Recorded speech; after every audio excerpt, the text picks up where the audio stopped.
So this video tutorial is going to guide you through Adobe Fireworks CS6 and some of the basic features to edit images. This is software that's designed to edit images that will be used on web pages.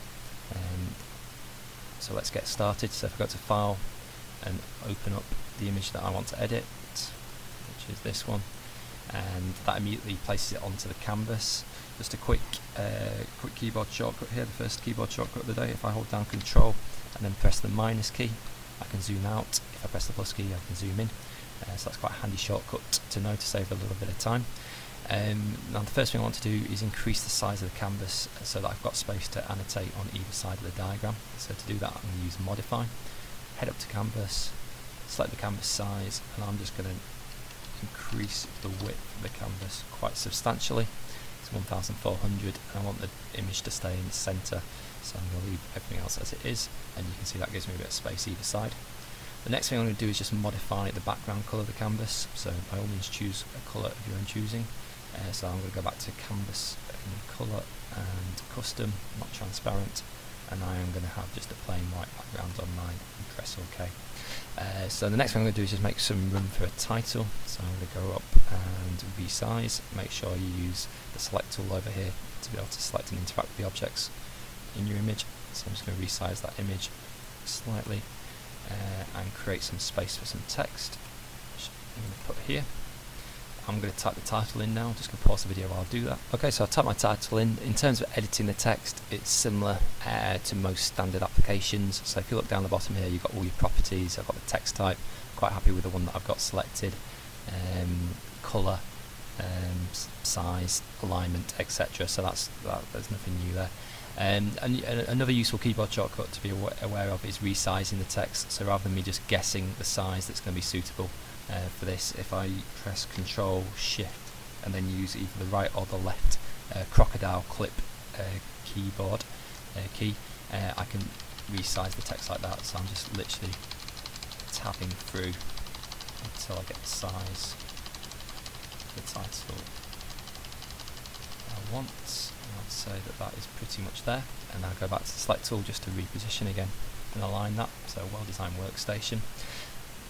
So the next thing we're going to look at is adding again the text annotations. So again, if I put the cursor tool here, I can obviously add that text in, which I'll just do now. Okay, so I've typed in the text for my first point I want to make about a well-designed workstation. I'm just going to drag that across to this side of the screen. The other thing I'm going to do is just make a little backdrop so that text stands out a little bit more clearly. So to do that, if I use the ellipse tool down here, I've got different shapes that I can use. So I'm just going to use the rounded rectangle. I'm just going to draw around my text there. Let's get a better colour than that. Let's try and choose a faded colour. Down to the properties box again to edit the colours. And I just need to send that behind the text as well, don't I? Obviously, so to do that, again, the pointer tool selected. If I right click, and then you get the option to arrange, and so I want to send that to the back, okay, behind my text, to make that stand out a little bit more clearly. The other thing that I can do now is I've got an issue. If I move one, the text doesn't move, so I can group these two objects together, the text and the background. I can also just set the position, adjust the position using my arrow keys as well to just get that perfect. So if I just highlight, left click and highlight a box, I've got everything selected. Another keyboard shortcut coming up here. If I press Control and G down, that's called grouping, and that groups the two separate objects to form one object there. So that's convenient for moving around. Okay. So the next job then is to draw an arrow on to where this particular annotation should match up.